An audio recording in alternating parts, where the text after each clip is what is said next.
கண்ணா இப்படி ஒரு கணக்கு கொடுத்து விரிவாக்க வடிவில் எழுது அப்படின்னா எப்படி எழுதலாம்னு சொல்லி பார்க்கலாம். இப்ப நீங்க இடமதிப்பு எழுதி வச்சுக்கணும். கணக்கு கீழே 1கள் 10கள் 100கள் 1000கள் 10000.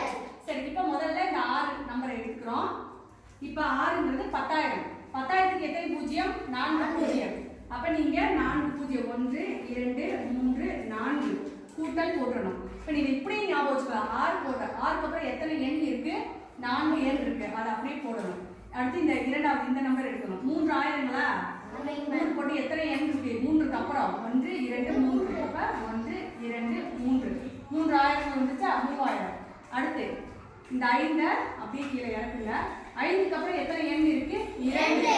அப்ப ஏற்கனவே இது 100. அப்ப 2 பூஜ்ஜியம் சேர்க்கும் போது 500 கூட்டல் 7 அப்படியே எடுத்து எழுதுறேன். 7க்கு அப்புறம் எத்தனை எண் இருக்கு? ஒரு எண் இருக்கு. அப்ப இங்க ஒரு பூஜ்ஜியம் கூட்டல் இங்க 1 இடத்துல பூஜ்ஜியம் இருக்கு இல்ல.